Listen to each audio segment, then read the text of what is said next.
Pemirsa, program makan bergizi gratis telah berjalan 11 bulan.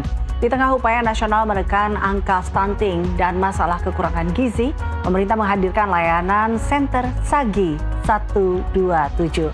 Sentra Aduan Gizi Indonesia sebagai sistem peringatan dini sekaligus respon cepat terhadap persoalan gizi di masyarakat.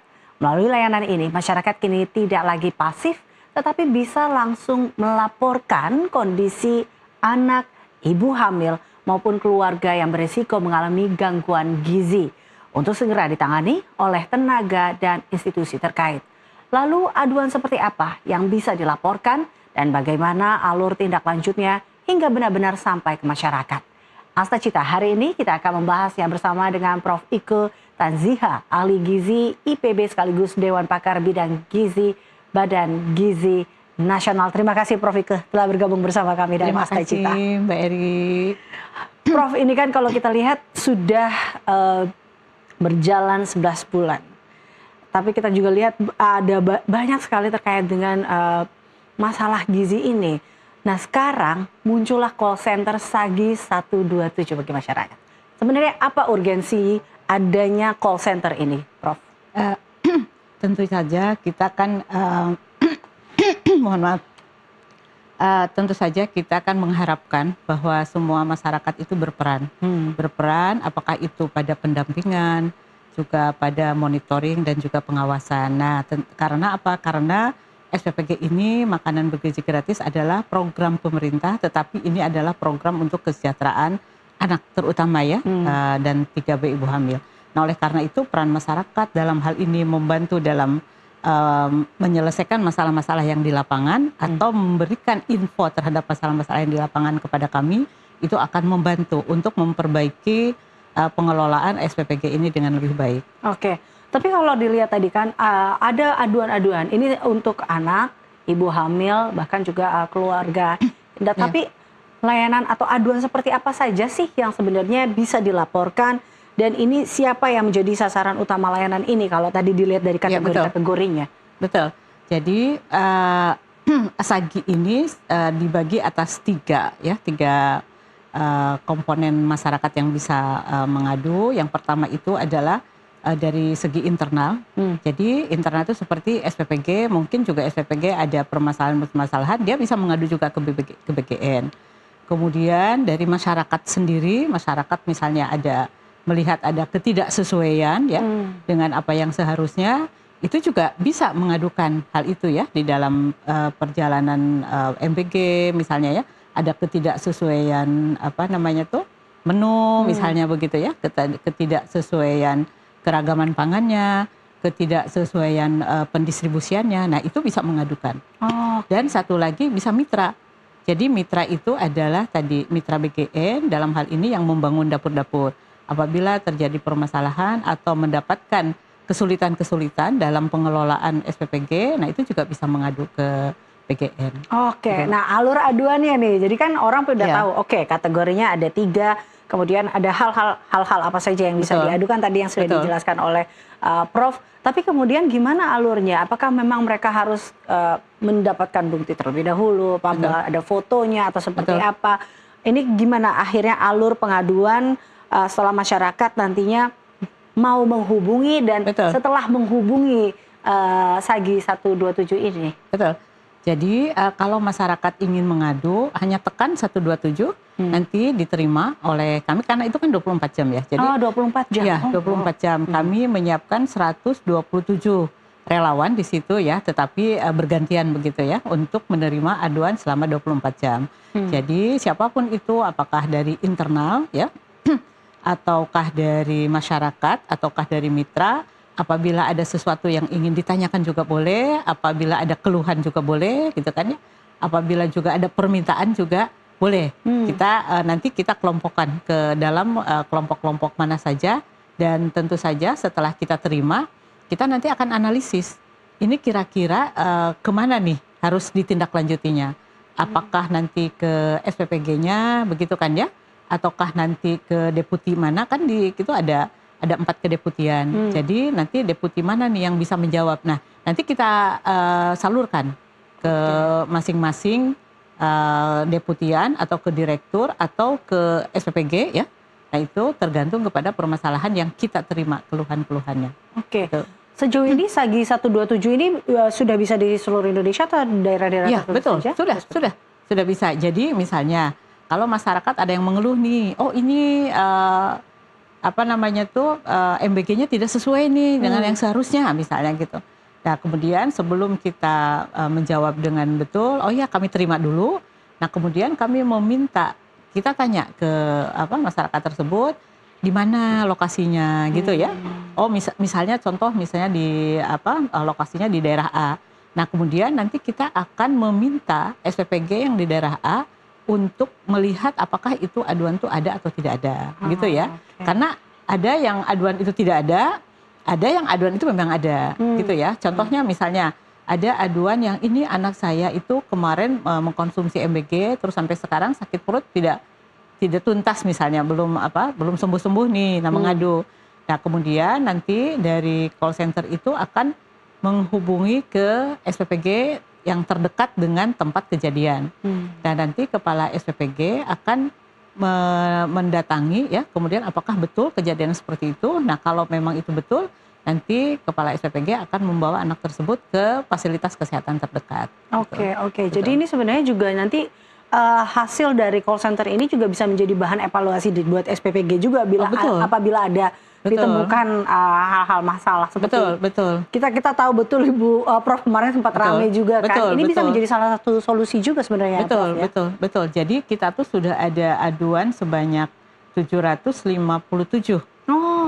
Kan di Sagi itu kebetulan di launchingnya itu 17 November. Nah sampai sekarang sudah ada 757.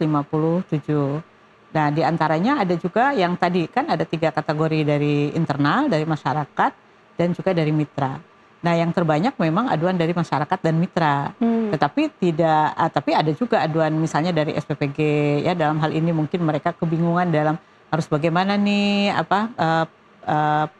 pengelolaan keuangan dan sebagainya. Nah itu ada juga ya. Artinya bahwa tadi baru dibentuk pada 17 November, kemudian sekarang sudah masuk ada 700-an lebih. 750 lebih. 750, artinya bahwa respon yang didapat ini cukup baik berarti dengan adanya Sagi 127 ini ya, Prof?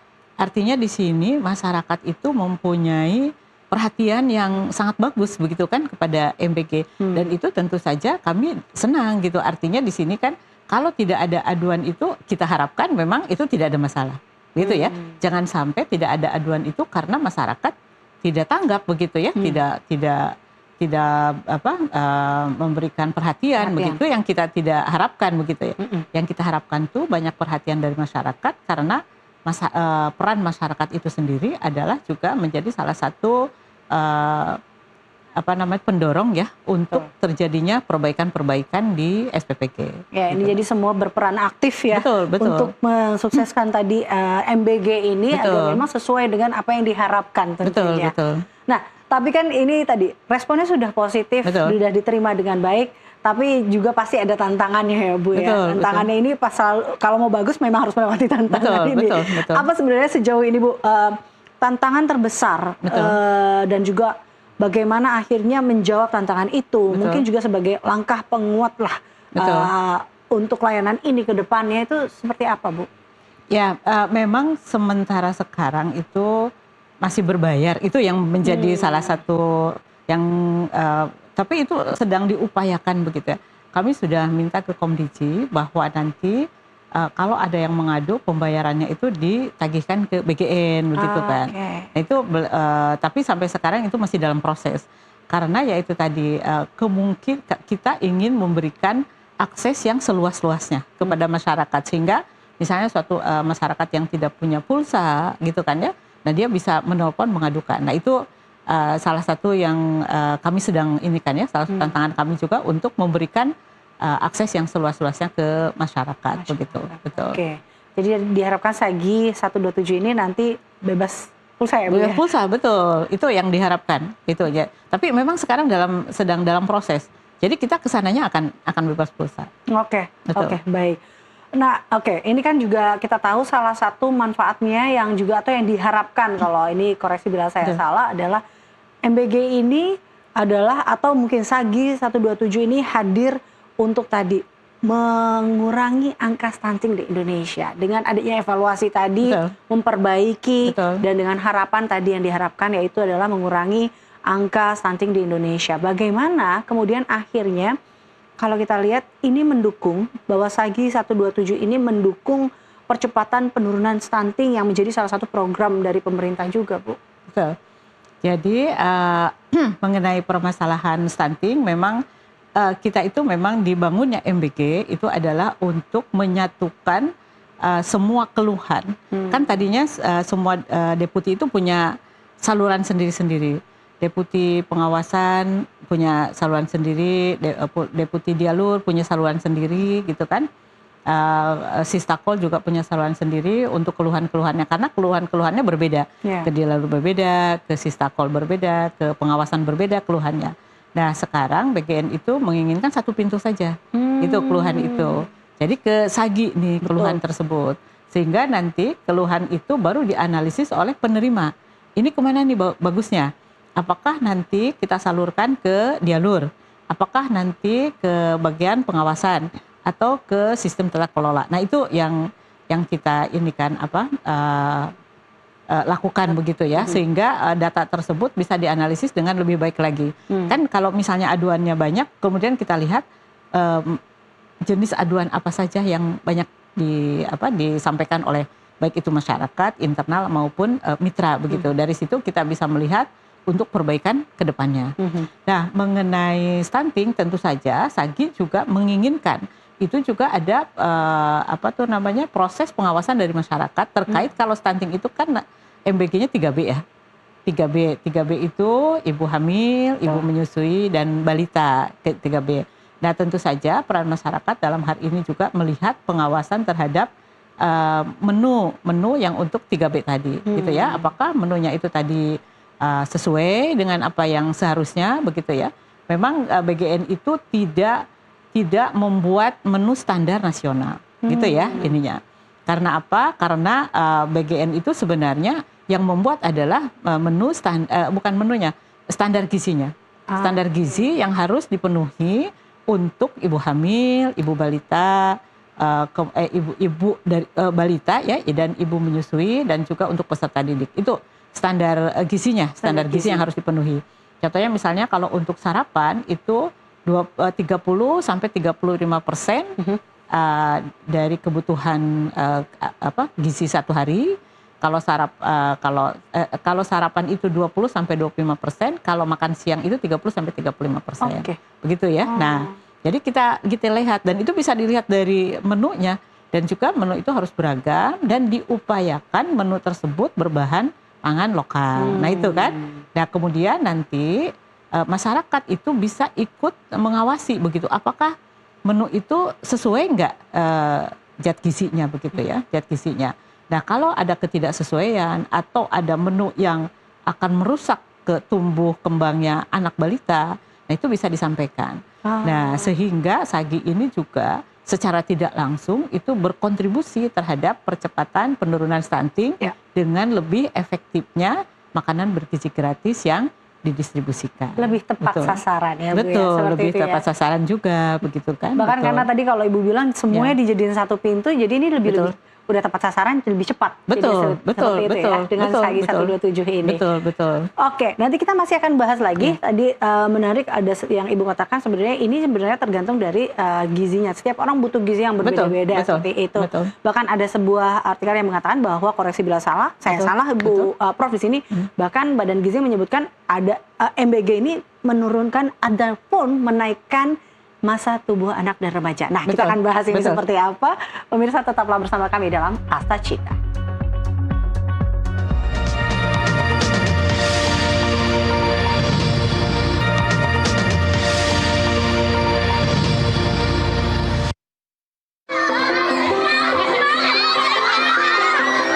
Gagasan Presiden Prabowo Subianto untuk mencetak generasi emas 2045 melalui program makan bergizi gratis telah berjalan hampir 1 tahun. Sejak dimulai pada 6 Januari 2025, program makan bergizi gratis telah menjangkau hampir 60 juta penerima manfaat yang terdiri dari para pelajar, balita, ibu hamil, dan ibu menyusui.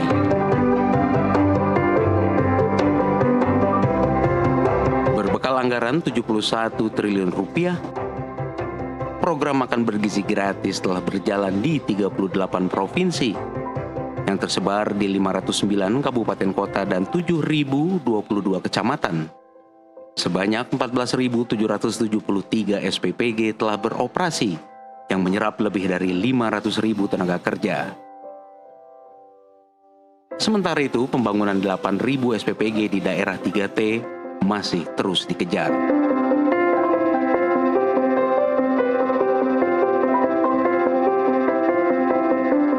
Program makan bergizi gratis merupakan implementasi Asta Cita keempat dan keenam Presiden Prabowo untuk mewujudkan generasi emas 2045 dan menggerakkan ekonomi lokal demi satu tujuan: Indonesia gemilang, Indonesia sejahtera. Tim Liputan NTV melaporkan.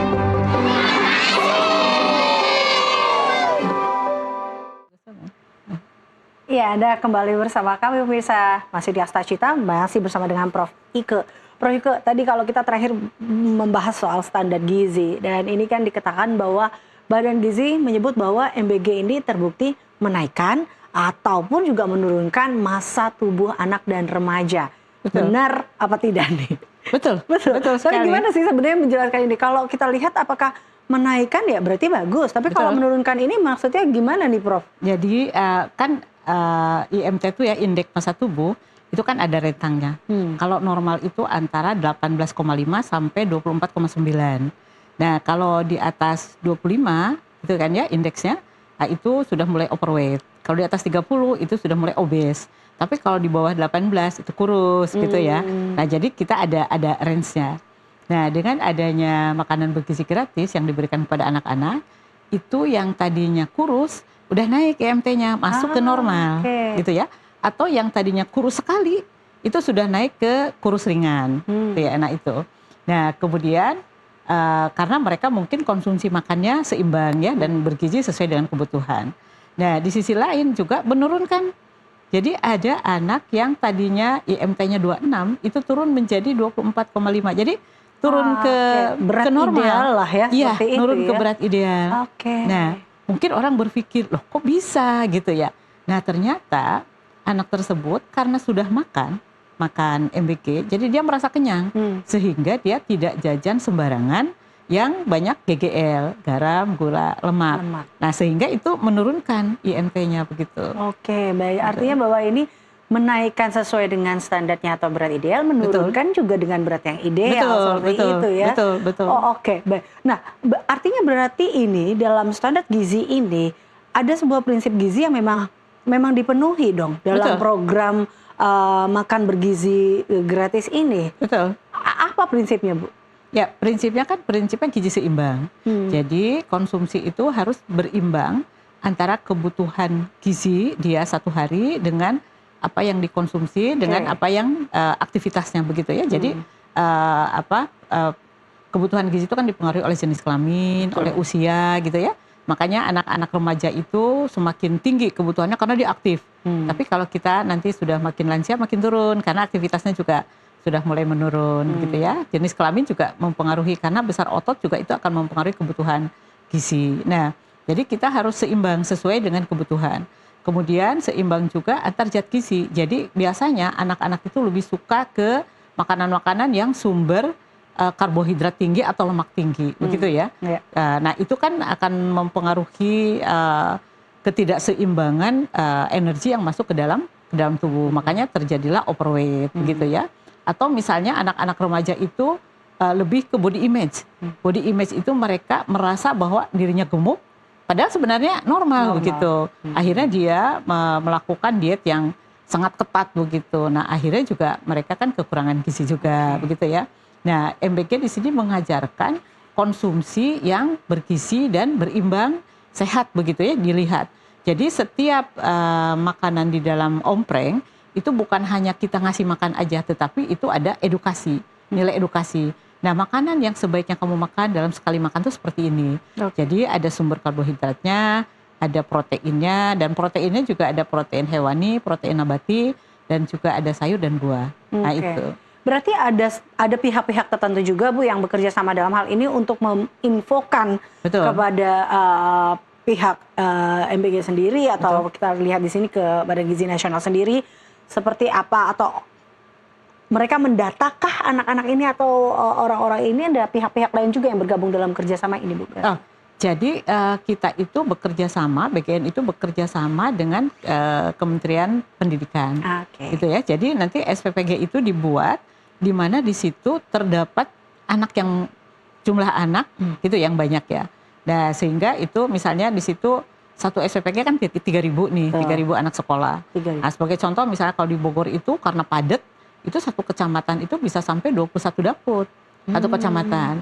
Tapi kalau di desa itu anaknya sedikit-sedikit begitu kan ya. Jadi itu lebih sedikit itunya dapur yang dibangun. Nah, jadi kita ini kemudian kalau itu untuk peserta didik ya. Kalau peserta didiknya dari madrasah, ibtidaiyah, aliyah atau sanawiyah, kita bekerja samanya dengan Kemenag. Nanti Kemenag yang memberikan data-data tersebut termasuk pesantren gitu ya. Nah, kalau datanya itu ibu hamil tadi 3B, ibu hamil, ibu menyusui, dan balita, itu kita kerjasamanya dengan kader, dengan puskesmas atau dengan kader BKKBN gitu. Nanti kita minta data ke mereka, nanti mereka akan menyalurkan data-data mereka. Misalnya ada sekian ibu hamil, ada sekian ibu menyusui, dan ada sekian balita. Nah kemudian itu diterjemahkan ke dalam jumlah kandungan gizi yang dibutuhkan untuk mereka, dan diterjemahkan ke dalam pangan yang dibutuhkan untuk memenuhi kebutuhan gizi tersebut. Balik lagi ya, ini adalah salah satu upaya agar tadi tepat sasaran juga sama standar gizinya pas gitu ya, sesuai dengan emang yang mau dikasih anak-anak atau ibu hamil dan menyusui seperti itu ya.